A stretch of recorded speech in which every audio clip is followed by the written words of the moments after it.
Que le nom de l'Éternel soit loué. Amen. Que le nom de l'Éternel soit exalté. Dans les cieux et sur la terre, que le nom de l'Éternel soit exalté. Dans les cieux et sur la terre, que le nom de l'Éternel soit exalté. Amen.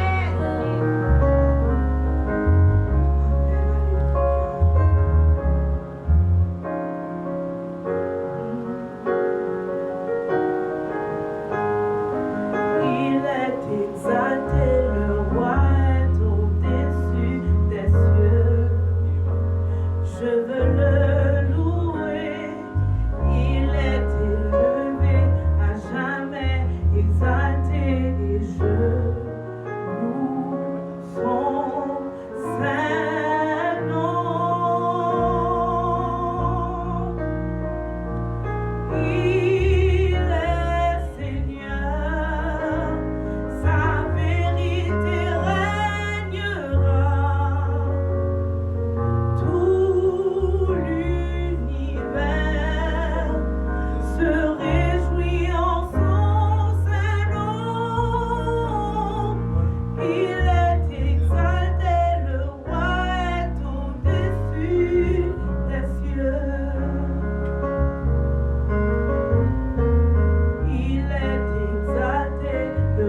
jamais été offerte dans toute l'histoire de l'humanité. Jésus l'a faite sans même regarder derrière, sans même douter, sans même se demander. Il l'a fait pour toi, pour moi, pour nous.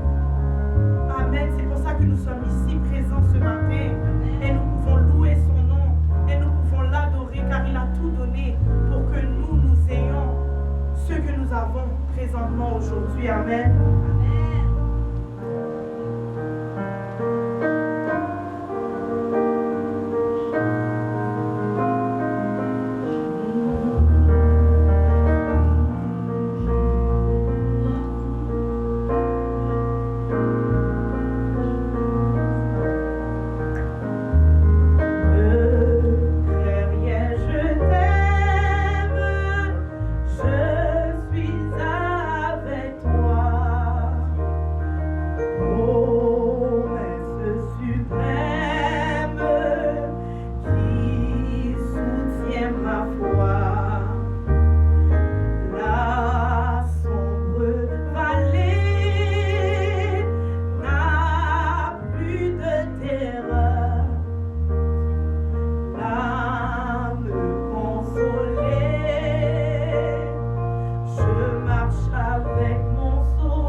Me garde, je ne suis jamais tout seul. Alléluia.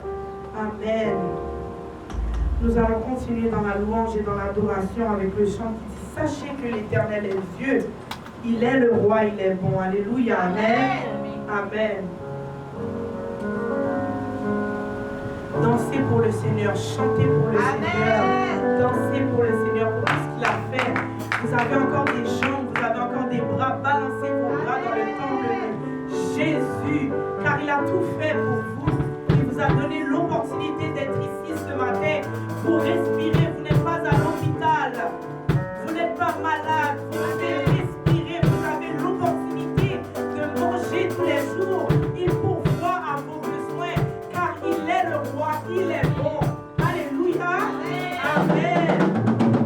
Sachez que l'Éternel est Dieu, il est le roi, il est bon. Sachez que l'Éternel est Dieu, il est le roi, il est bon. Sachez que l'Éternel est Dieu, il est le roi, il est bon. Sachez que l'Éternel est Dieu, il est le roi, il est bon.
Amen, amen.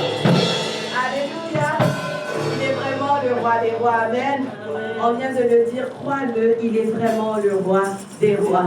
Il n'est pas n'importe quel roi. On a vu les rois de ce monde qui viennent, ils prennent le pouvoir, puis ils meurent. Mais Jésus est le roi des rois.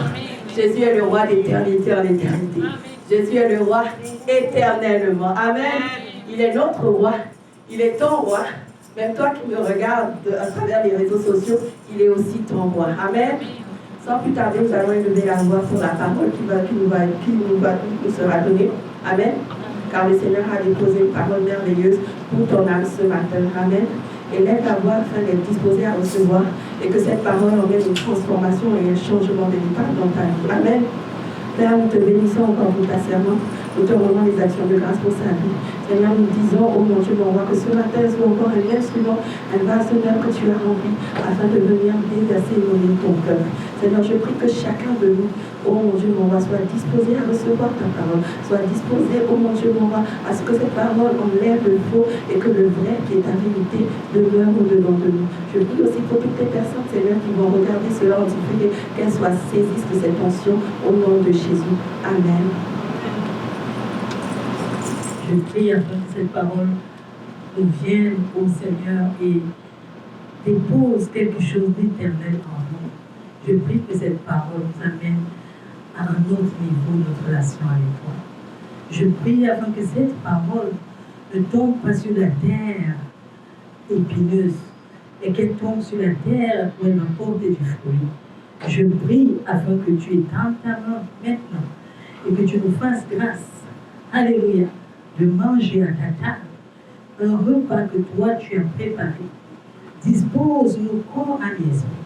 Dispose notre entendement spirituel pour saisir ta révélation. Merci Seigneur parce que tu fais grâce à moi et à quelqu'un qui est là, qui est venu en ce lieu. Et une autre personne qui n'est même pas venue ici, qui pourra nous écouter plus tard. À ton nom, nous donnons la gloire. Au nom de Jésus-Christ. Amen. Amen. Amen. Que Dieu vous bénisse au nom de Jésus. Amen. Aujourd'hui, nous parlerons de quelque chose d'important. Amen. Quelque chose que si tu ne le fais pas, tu ne peux pas aller loin avec Dieu. Amen. Amen. Vous savez, j'ai essayé d'aller faire un peu de recherche. Par moment, il faut faire des recherches, pas seulement juste parler. J'ai dit, ok, je vais appliquer comme on disait pour les chrétiens de dire, appliquer mon âme à la science. Amen. Et j'ai cherché les statistiques des chrétiens dans le monde et je me suis rendu compte qu'il y a quand même les chrétiens. Amen. Toutes dénominations confondues, il y en a assez. Amen. Et quand j'ai vu ce que les statistiques me disaient, j'étais surprise qu'il y ait autant de chrétiens, mais que Dieu passe inaperçu. Qu'il y ait autant de chrétiens, mais que lorsqu'on regarde la vie des gens, la vie est vide. Qu'il y ait autant de chrétiens et qu'il y ait autant de mal. Qu'il y ait autant de chrétiens, mais qu'il n'y ait pas d'impact de la foi chrétienne. Parce que ce qui nous distingue, ce qui fait qu'on nous appelle chrétiens, c'est parce que Christ, quelqu'un sur cette terre un jour s'est appelé Christ, et il a impacté la vie de milliers de personnes en son temps. En 3 ans, il a fait ce que je ne sais même pas si on mélangeait tous les chrétiens du monde, ceux-là qui sont censés être sérieux, s'ils peuvent, la somme de leurs actions peut ressembler à Christ. Mais c'était l'action d'une seule personne. Et Christ l'a fait et il a impacté les vies. Fait que je suis rentrée en arrière et je me suis posé la question de savoir, Seigneur, pourquoi nous, en notre temps, on n'arrive pas à avoir autant de résultats? Qu'est-ce qui se passe? Amen. Pourquoi quand on regarde les chrétiens aujourd'hui, on voit les hommes communs, alors qu'ils servent un Dieu extraordinaire? On voit les hommes sans changement. Amen. Je me suis rendu compte que quand les statistiques parlent, les chrétiens disent qu'on a environ 2,56 milliards de chrétiens sur toute l'étendue de la terre. C'est quand même beaucoup. Si les chrétiens peuvent atteindre le milliard, mélangés, c'est-à-dire quand ils comptent catholiques, protestants, tout ceux-là qui disent qu'ils sont chrétiens, ils disent qu'ils sont 2 milliards. Mais il y a encore quand même des gens qui n'ont pas Christ sur la terre. Amen. Et puis je suis allée plus loin, je me suis dit, ok, je ne m'arrête pas seulement aux chrétiens, je vais aller dans le pays. où nous vivons, combien on trouve dans les chrétiens? Je me suis rendu compte que c'est plus de 60% de la population canadienne qui est chrétienne. Amen. Je suis allée voir les statistiques et les statistiques nous disent que la population canadienne est environ 38 millions d'âmes vivantes. Amen. Mélangées 38 millions et 526 760 personnes qui vivent au Canada. Amen. Et dans ces 38 millions-là, quand ils essaient de compter les chrétiens en nous mélangeant nous tous, ils disent qu'on est environ 26 millions. Alléluia. J'étais surprise. Je me disais, donc il y a autant de chrétiens au Canada. Mais lorsque vous regardez la vie des gens, lorsque vous écoutez les gens parler, vous vous rendez compte qu'il n'y a pas Christ en eux. Peut-être qu'ils s'appellent chrétiens de nom, mais le comportement, les agissements ne montrent pas Christ. Amen. On est plus de 69%.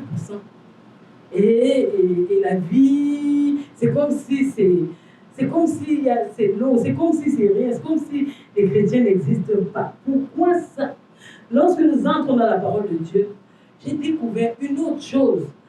Paul, qui est censé être comme un modèle pour nous en notre temps, parce que Paul fait partie de l'Église, de notre génération de l'Église, parce qu'il est dans la dispensation de Christ.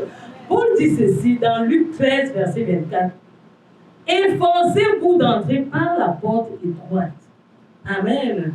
Car je vous le dis, beaucoup chercheront à entrer. Ne prononce pas Paul, ça c'est Christ qui parle. Amen. Il dit de nous efforcer de passer par la porte étroite. Ça veut dire que la foi là, ce n'est pas seulement dire que je viens à l'église. Ça ne veut pas dire que quand tu viens à l'église là, ça suffit. Amen. Sinon, tous les gens qui viennent à l'église, c'est pour ça qu'ils disent qu'on est 26 millions. S'ils disent qu'on est 26 millions, ça veut dire qu'ils comptent ceux qui vont à l'église. Ceux qui disent qu'ils s'appellent chrétiens. Ceux qui parlent de Jésus. Ceux qui parlent de Jésus de façon, à leur façon. Ils disent ok, ça, ce sont des chrétiens. Puisqu'ils parlent d'un certain Jésus. Fait que les autres qui parlent d'autres choses, on se dit ok, ils ne sont pas des chrétiens. Mais les chrétiens, si Jésus nous dit de nous efforcer. Ça veut dire que ce n'est pas seulement une question de venir, de fréquenter un lieu de communion. Amen. Il dit que sinon on ne pourra pas. Alors posons-nous la question de savoir pourquoi on ne pourra pas. Amen. Pourquoi on ne pourra pas hériter, pourquoi on ne pourra pas entrer. Ça veut dire que quelque part, ça prend une autre action. Et je me suis rendu compte que quand je regarde dans le monde des études, pour aller loin dans tes études, ça te prend d'être sérieux. Ça te prend d'être studieux, ça te prend d'apprendre. Tu as écouté la leçon, comme vous venez là, entre guillemets, on peut dire que je vous donne une petite leçon. Mais si tu ne peux pas la mettre à l'application, si tu prends la leçon, tu l'écoutes ce dimanche, demain tu écoutes une autre leçon, l'autre dimanche tu écoutes une autre leçon, tes leçons seront des connaissances, tu auras des bribes de connaissances par-ci, par-là. Mais si tu ne mets pas, quand tu prends la parole, tu la prends au sérieux, tu vas la méditer et tu la mets en application dans ta vie, il n'y aura pas de changement dans ta vie. Amen. Donc, ça te prend d'être sérieux. Et quand je considère l'expression sérieux, je me rends compte que quand on veut définir l'expression sérieux, on dit appliquer, on dit être posé, on dit avoir de l'ardeur, on dit être attentif, on dit être assidu. L'assiduité parle de la régularité à faire quelque chose. Amen. Je me suis rendu compte que quand on parle d'une personne sérieuse, on va dire que c'est quelqu'un qui est minutieux. Ça veut dire qu'il va dans le détail des choses. Il ne s'arrête pas au gros, à l'ensemble, au général. Il va dans le particulier. Amen. Et les personnes contraires sont les personnes désinvoltes, sont les personnes légères. Elles prennent tout à la légèreté. C'est oui, ok, on va voir, machin. Il n'y a pas une planification, il n'y a pas un sérieux dans ce qu'elles font.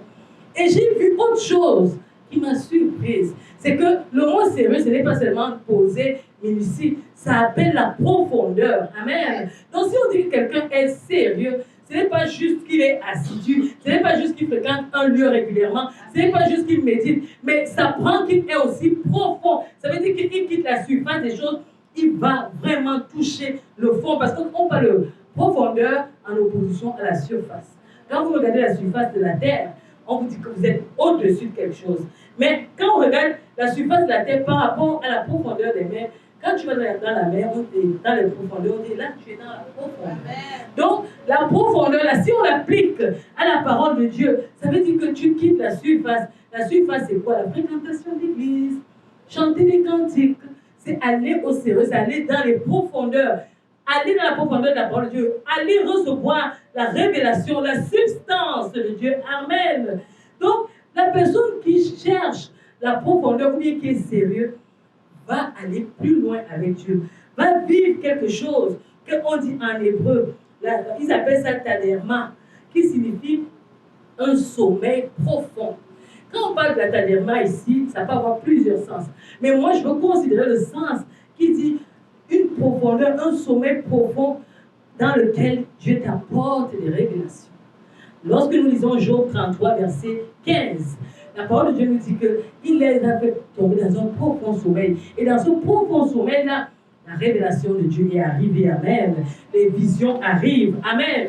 Donc, si tu ne vas pas dans la profondeur avec Dieu, difficilement, tu vas vivre des révélations, tu vas vivre des songes qui sont encore de notre époque. Amen. Parce que Joël nous a dit qu'à notre temps, nos fils et nos filles prophétiseront. Ce n'est pas un livre de contes, c'est une réalité. Amen. Et puis quand nous considérons le mot profondeur dans la conception grecque, qui veut dire bathos, on dit profondeur avec Dieu. Ici, il nous parle, il compare un peu avec la mer. Alléluia. Et il dit qu'il faut aller dans les profondeurs. Et les deux passages qui montrent un peu la bathos de la conception grecque, c'est la semence. Vous connaissez la parabole de la semence. Il dit que quelqu'un était sorti, il a jeté la semence. Et la semence qui est tombée dans les épis n'a pas pu produire. Qu'est-ce qu'il dit pour ça? Il dit que parce qu'il n'y avait pas de profondeur. Si tu écoutes la parole de Dieu chaque jour et tu l'écoutes légèrement, elle ne va rien produire dans ta vie. Tu seras comme le canard sur lequel on verse de l'eau, il se coupe. Et il faut qu'on fasse l'expérience. Si tu vas à côté d'un canard, tu verses de l'eau sur son dos, tu vas faire comme ça. Et l'eau, ça ne va pas mouiller, même ces petits, comment on appelle, plumes là, ça ne va rien mouiller, il fait comme ça, l'eau se déverse. Donc nous venons, nous écoutons, on est baigné dans la parole de Dieu, mais on secoue comme ça, la parole de Dieu part. Pourquoi la parole de Dieu part? Parce qu'on a d'autres préoccupations. Je me préoccupe pour mes enfants, oh mon école, oh mon ceci, oh, tous les mondes de ma vie là, c'est pour moi. Mais Dieu là, il vient en second. Dieu là, il est classé comme mon petit à côté là. Donc, Dieu, et quand j'ai organisé ma journée, je vais manger, je vais aller voir mes amis, je vais aller, je ne sais pas trop quoi. Après, dans toute mon organisation, Dieu a donc une petite place que je lui donne là, comme un... Vous savez, quand les chaussures, on les utilise quand on veut sortir, là, je porte des chaussures. Mais quand tu n'as plus besoin, à la maison, tu mets les chaussures de côté, tu mets une autre paire de chaussures. Donc Dieu devient comme notre petite chaussure. Quand j'ai besoin, c'est là que j'appelle Dieu. Quand je suis malade, c'est là que j'appelle Dieu. Quand c'est fort, je ne sais plus comment faire. Comme quand mon téléphone a disparu, là j'appelle Dieu. Mais en dehors de ça, je n'appelle jamais Dieu. Dieu, si on doit sortir le livre de ma vie devant Dieu pour regarder mes actions, on va voir que mes actions qui sont notées au ciel, c'est toujours des plaintes. C'est toujours quand ça ne va plus. C'est là que Dieu entend ma voix. Mais quand il y a d'autres éléments où on doit entendre ma voix, quand il y a d'autres éléments où Dieu a besoin de moi, je ne me présente pas. Je le prends comme mon petit joujou, mon petit talisman. Quand j'ai besoin d'un miracle, là, je viens vers Dieu. Quand c'est fort, je ne sais plus comment faire, c'est là que je pars vers Dieu. Mais en dehors de ça, Dieu ne m'intéresse pas. Ça ne doit pas être comme ça, mes bien-aimés. Amen.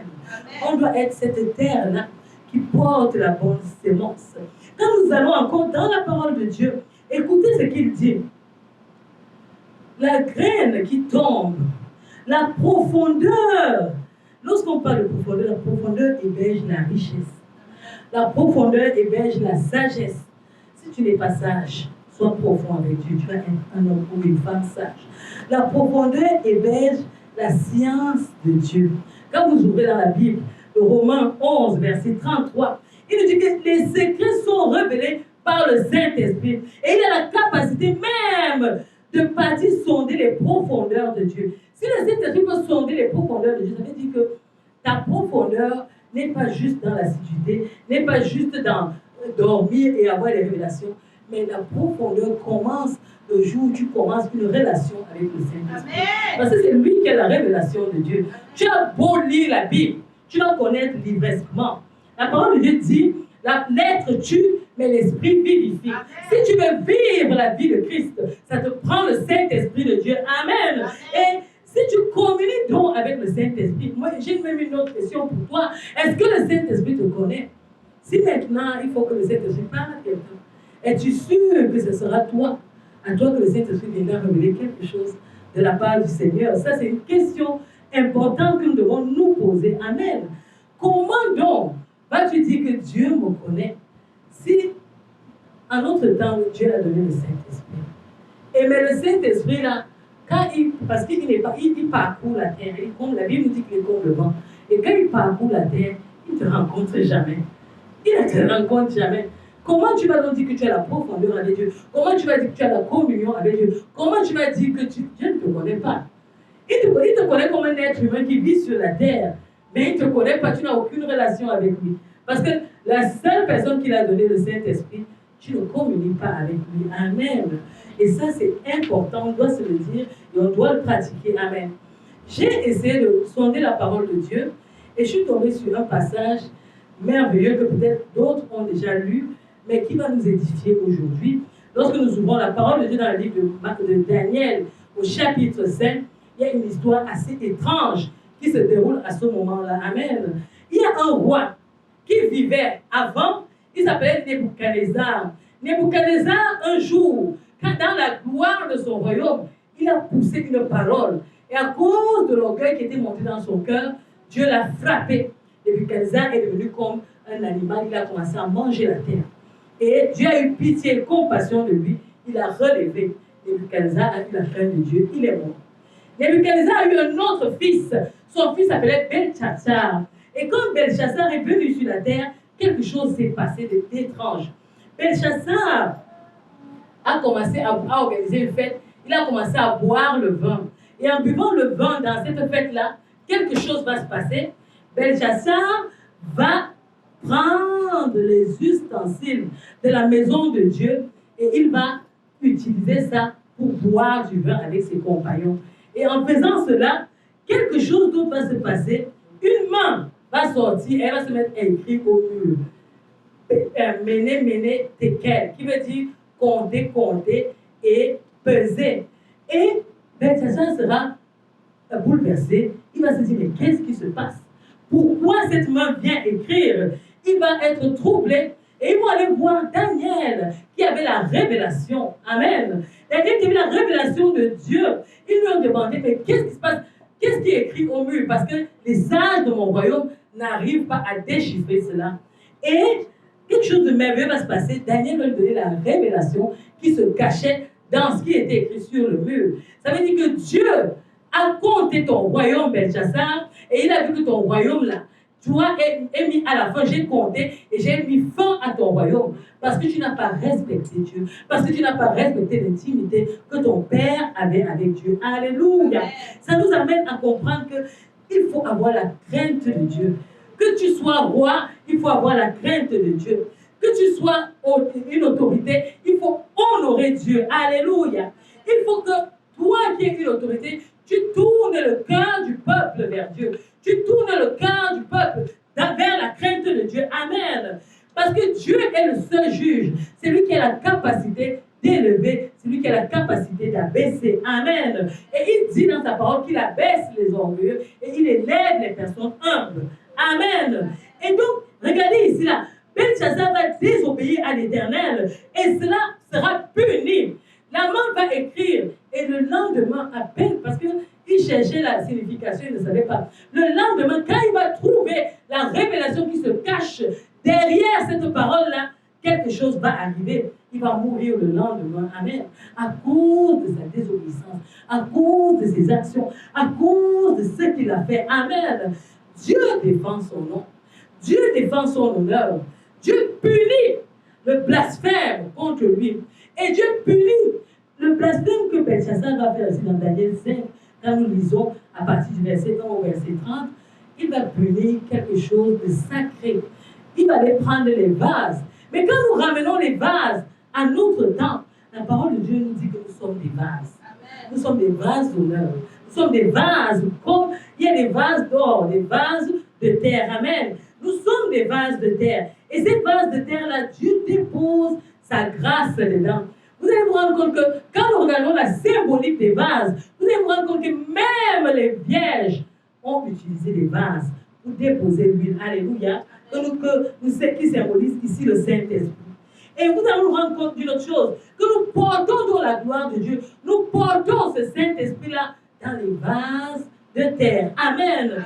Afin que nous puissions grandir dans la puissance de Dieu qui nous est attribuée. Alors, si notre corps est comparé à des vases et que Dieu vient habiter en nous, comment est-ce que nous pouvons nous soustraire à la gloire de Dieu? Ici, le comportement qui est reproché à Belteshazzar, c'est qu'il a pris les choses sacrées, il a amené ça dans les choses qui étaient vides. Il a amené la gloire de Dieu dans les choses qui n'étaient pas considérées à cause de sa légèreté, à cause du fait qu'il considérait Dieu, il n'avait pas de considération pour Dieu. Amen. Et nous aussi, enfants de Dieu, on dit qu'on est enfants de Dieu, mais nous prenons les vases que nous sommes, nous mettons ça dans n'importe quoi. Nous allons dans n'importe quoi, nous disons n'importe quoi, nous faisons n'importe quoi. Alors que nous disons que nous sommes enfants de Dieu, nous devons apprendre à notre temps à être sérieux. Amen. On découvre dans ce passage-là que Dieu est celui-là qui décide de visiter la légèreté de Belteshazzar. Si Dieu a visité la légèreté de Belteshazzar, ça veut dire qu'il peut visiter ta légèreté. Il peut visiter ton comportement, il peut visiter tes actions, il peut visiter tout ce que tu fais. Il y a un moment où Dieu, la parole de Dieu dit qu'au ciel, il y a une coupe. Quand la coupe de tes actions déborde et qu'elle déborde dans le mauvais côté, le jugement de Dieu s'apasse sur toi. Tu peux faire des choses, tu peux jongler et c'est comme si Dieu n'agit pas. C'est comme si Dieu n'est pas vivant. Mais le jour où Dieu se présente, surtout en jugement, tu es mal barré. Il est important de mettre sa vie en règle avec Dieu. Il est important d'être sérieux. À notre temps ici, il est important d'être sérieux. On vient à l'église, tu dis, oh non, c'est loin. On dit, viens, sois à l'heure. Tu dis, ah, on a toujours des raisons. Mais si on met une cellule à côté de toi, es-tu sûr que tu vas encore donner des raisons? Tu n'auras plus la force de donner des raisons. Si on dit, laissons un peu Dieu, allons dans notre travail. Pour aller au travail, on dit, sinon on est en retard. Quand on dit qu'on va au travail, ici, là, on ne rit pas. Si tu es en retard, d'ailleurs, si tu comptabilises un certain nombre de retards, on te met de côté. Amen. Mais quand il s'agit de Dieu, nous faisons les choses de manière désinvolte. Nous faisons les choses de manière légère. Nous faisons comme nous voulons. Nous donnons à Dieu quand on veut. Quand on ne veut pas, on ne donne pas. C'est-à-dire, on vit Dieu. Que le Seigneur nous vienne en aide. Amen. Quand le Seigneur m'a donné ce message, j'ai dit, oh Seigneur, c'est un message dur. Mais je me rends compte que, en tant que base, je dois donner le message. Amen. Et je dois être la première personne qui met en application. Amen. Si tu ne considères pas Dieu au sérieux, Dieu ne te considérera pas aussi. Amen. Il y a eu des moments où les hommes sur cette terre ont marché avec Dieu. Le Daniel dont on parle ici, là, qui est venu donner la révélation, c'est un homme de prière. Comme s'il ne priait pas, qui allait donner la révélation? Quand Belteshazzar a commencé à se renverser par terre, disant, qui va me donner l'explication de ce qui est au mur? Il a fallu qu'il y ait un homme qui ait la crainte de Dieu. Vous savez quoi? Qu'il vente, qu'il neige, qu'il y ait des tornades, qu'il y ait je ne sais pas trop quoi. Daniel avait ses 4 heures de prière chaque jour. Au point où dans tout le royaume, on savait que Daniel, à telle heure, est en train de prier. Mettez-lui le piège, ça l'attrape. Juste à ce qu'on a sorti une loi. À ces heures-là, on doit plutôt adorer la statue de Nebuchadnezzar. Et Daniel, on a attrapé Daniel en train de prier l'Éternel. Amen. Est-ce que toi, si tu te poses la question de manière simple, tu as des moments que tu rencontres Dieu fixe, ou qu'il vente, qu'il neige, on est sûr que tu rencontres Dieu à ce moment-là. C'est la question que tu dois te poser. La question que nous devons nous poser, mes bien-aimés, c'est de savoir est-ce que nous sommes sérieux? Dieu sait qui pour nous. Est-ce qu'il est un Dieu de légèreté, un Dieu de quand il faut avoir la foule, quand il faut danser, quand il faut faire les choses légères, là il y a la foule. Mais quand il faut rencontrer vraiment Dieu, aller un à un pour s'asseoir avec Dieu, causer avec lui, on devient absent. On répond absent à tous les appels que Dieu peut nous lancer, à toutes les choses que Dieu peut nous dire. On répond absent. Eh bien, on doit se poser cette question à ce moment ici. Parce que si on continue comme ça, là, la foi va mourir. À combien de personnes nous parlons de Christ? Est-ce que les membres de nos familles savent même que nous sommes chrétiens et que nous croyons en Dieu? Et vous savez, la parole, l'évangile que nous vivons, que nous prêchons, n'est pas une parole morte. Ça veut dire que la parole de Dieu dit que s'il y aura des malades, tu vas imposer les mains, ils vont guérir. Je me rappelle cette semaine, il y a une bien-aimée qui m'a appelé et elle faisait pipi du sang. Amen. Et j'ai dit à ma bien-aimée, ok, c'est une situation complexe. Je ne suis pas médecin, mais écoute la parole de l'Éternel. Moi, j'étais malade quand je parlais à ma sœur. J'étais couchée malade. Je lui ai dit, lève-toi, pose cette action. Si Dieu est vraiment évoqué dans nos vies, on doit voir Dieu dans nos vies. Alléluia. Elle a posé l'action. Le lendemain, elle est venue rendre témoignage que Dieu l'a visité. Amen. Il n'y avait plus de sang dans les yeux. Il faut que la parole de Dieu soit éprouvée. Il faut qu'on puisse prêcher et on vit la parole de Dieu. Amen. Si on prêche et que la lettre est morte, si on prêche et que nos paroles ne sont pas vies, alors on doit se poser la question, est-ce qu'il faut vraiment chrétien? Amen. Fait que, il y a un temps où on doit arrêter la distraction. Il y a un temps où on doit véritablement chercher l'Éternel. Il y a un temps où on doit être sérieux avec Dieu. Amen. Si on peut être sérieux dans nos études, pourquoi on a réussi? Pourquoi on a obtenu nos diplômes? C'est parce qu'on a mis en application certains principes. Et les principes étaient simples. Il fallait réviser ses leçons. Il fallait faire des exercices. Il fallait être en classe. Les élèves qui manquent les cours, ça se voit dans leur notes. Les élèves qui sont sérieux, ceux qui réussissent à l'école, ce n'est même pas ceux qui sont tellement intelligents. Ceux qui sont assidus, ils font l'affaire qu'il faut faire au bon moment. Est-ce que tu fais l'affaire qu'il faut faire avec ton Dieu au bon moment? Est-ce que quand Dieu veut te rencontrer, tu es là? Est-ce que quand Dieu regarde ta vie, tu peux dire que ma vie est agréable à Dieu? Est-ce que quand Dieu donne des rendez-vous, d'ailleurs nous n'avons même pas beaucoup de rendez-vous avec Dieu, est-ce que tu réponds présent? Mais bien aimé, au ciel, ça ne sera pas notre argent, ça ne sera pas nos activités. On ne connaît pas ça au ciel. Au ciel, Dieu va regarder son trésor. Toutes nos actions, si nous ne savons pas, sont inscrites dans un livre. On va amener le livre de souvenirs, on va regarder tes actions, ce que tu faisais. S'il n'y en a pas, il n'y en a pas. Tu n'auras rien. Tu vas seulement passer à côté. Amen. Il ne faut pas que quand on va venir compter tes actions, on va compter tes activités. Ça sera mener, tes quêtes. Compter, on doit peser, c'est léger. Il dit d'être bouillant. Amen. Il nous dit d'être bouillant dans la parole, de ne pas être fade. Amen.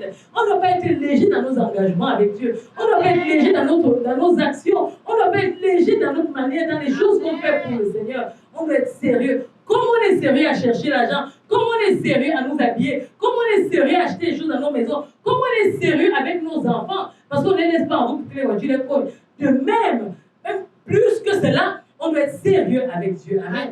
Parce que Dieu est plus que toutes ces choses-là. Ces choses-là sont des choses de cette terre. Mais Dieu est quelque chose d'esprit, de quelque chose de merveilleux. Quelque chose, même quand nous quitterons la chair, nous irons encore avec lui. Alléluia. Pour le rencontrer, pour vivre avec lui, pour vivre quelque chose de merveilleux. Apocalypse 3,16 dit, si tu es tiède ici, là, on parlait à l'église de Laodicée. L'église de Laodicée était une église de notre temps. Elle ressemble à une église de notre temps. Où les gens viennent, ils se réunissent, ils sont froids, on chante, on rentre, et puis c'est tout. Il dit ici, aie du zèle. Amen. Arrête d'être fade. Aie du zèle, église de Laodicée. Aie du zèle pour l'Éternel. Aie du zèle pour l'œuvre de Dieu. Aie du zèle pour plaire à Dieu. Aie du zèle pour parler de Dieu. Aie du zèle pour aimer et adorer Dieu. Dans tout ce que tu fais pour Dieu, aie du zèle. Alléluia. Amen. Romains 12, 11 nous dit, ayez du zèle et non de la paresse. On ne doit pas te dire, est-ce que tu veux aller à l'église aujourd'hui? Est-ce que tu veux adorer Dieu aujourd'hui? Est-ce que tu veux prier aujourd'hui? Comment tu n'es pas un bébé. On est rendu adulte. Et à l'âge adulte, on te pose plus les est-ce que. Je me rappelle, j'ai écouté la conversation de quelqu'un qui demandait à une autre personne, est-ce que tu as pris tes comprimés aujourd'hui? On n'est pas les enfants pour qu'on nous pose la question, est-ce que tu as pris le comprimé Bible aujourd'hui? Est-ce que tu as lu la parole de Dieu aujourd'hui? Qu'est-ce que Dieu t'a dit? Est-ce que tu as mis cela en application? On est encore rendu à un état où c'est comme si on dort, on doit nous réveiller. C'est comme si on est des bébés, on doit venir nous donner du lait. Paul s'est tourné à son époque, à ces chrétiens, que mince, je suis encore rendu à vous donner du lait, alors que vous devriez être des hommes matures. À des hommes matures, on ne dit pas qu'il faut acheter à manger à la maison. À des hommes matures, on ne dit pas va te laver. À des hommes matures, on ne dit pas va travailler, sinon tu vas mourir de faim. À des hommes matures, on ne dit pas va te vêtir. Et ces choses-là, c'est aussi de la même façon que pour se vêtir dans le monde, on doit se vêtir spirituellement. Amen. On se vêtit spirituellement en allant dans la parole de Dieu. On se vêtit, on mange spirituellement en lisant. Le Seigneur dit, il se définit même comme le pain. Il dit, je suis le pain de la vie. Ça veut dire que si tu veux vivre, si tu veux avoir la vie en abondance, mange la parole. Amen. Il dit que mange-moi, bois-moi. Il a décrit son sang parce qu'il ne savait plus comment parler à ses apôtres et aux gens qui l'écoutaient. Il dit que viens boire à la source. Amen. Nous sommes un temps, mes bien-aimés, où ça te prend de prendre la décision. Tu ne dois pas être là à attendre, à être encouragé. Amen. Les églises devraient être des lieux de miracles. Des lieux où on vit de repentance tous les jours. Des lieux où, quand l'église se déplace pour aller à l'hôpital, juste marcher. Vous savez, il y a un degré de sanctification, un degré de présence de Dieu. Que quand tu arrives à un endroit, tu n'as pas besoin de prier. Tu es avec Dieu. Et parce que Dieu, vous savez, quand Dieu partage, j'ai le bon exemple. La parole de Dieu dit, la lumière louée dans les ténèbres. Quand la lumière arrive là où il y a les ténèbres s'enfuient. Donc si tu es la lumière et que tu arrives dans les ténèbres de la maladie, les maladies doivent s'enfuir.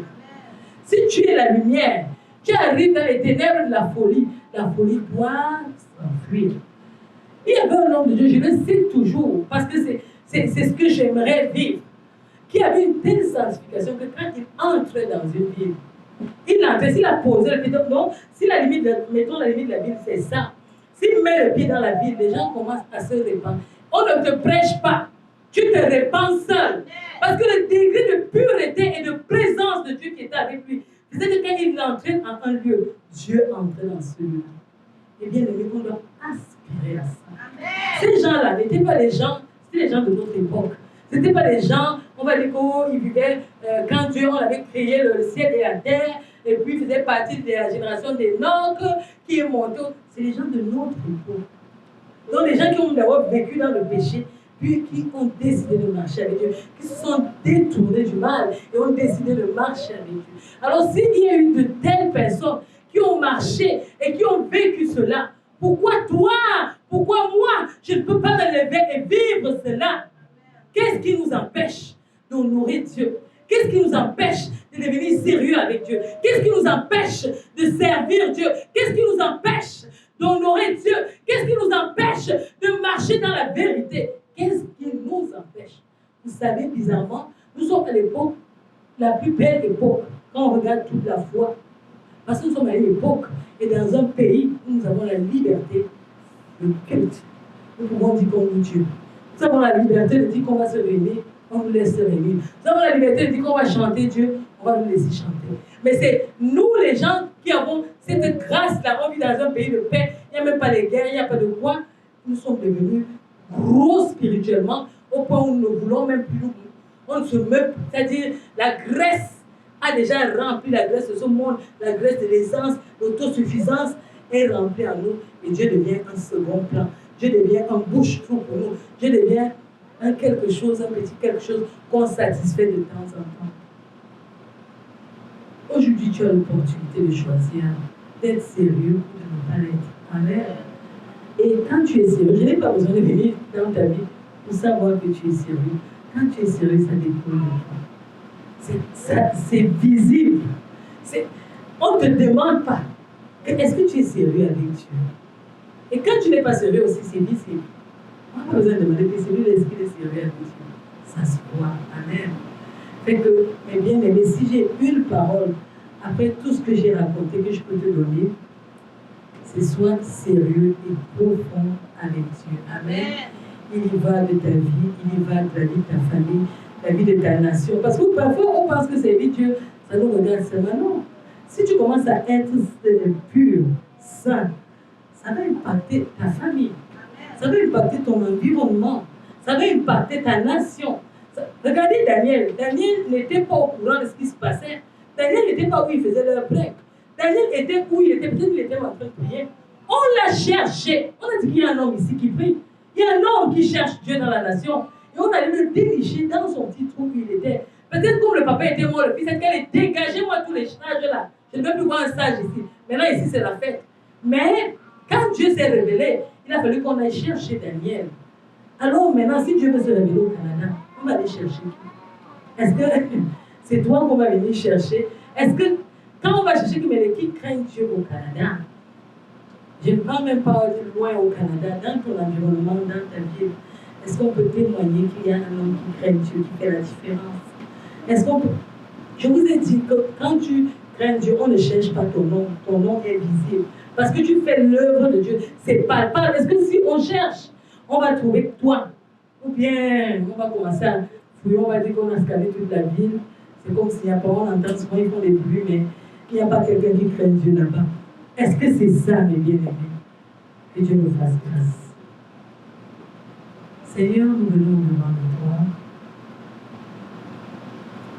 pour demander pardon. Nous ne voulons pas prétendre que nous sommes saints, nous sommes chrétiens, nous sommes... Ah, pardonne-nous, papa.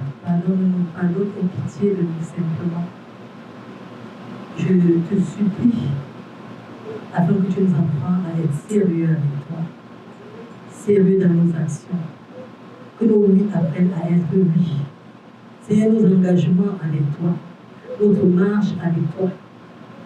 Les choses ont été rendues faciles. Les lettres nous servent tout genre de sermons, mais nous voulons le sermon qui descend du Saint-Esprit. Nous voulons avoir cette communion-là, où la nourriture nous descend de toi. Nous voulons faire silence à notre chair et donner gloire à ton nom, Seigneur.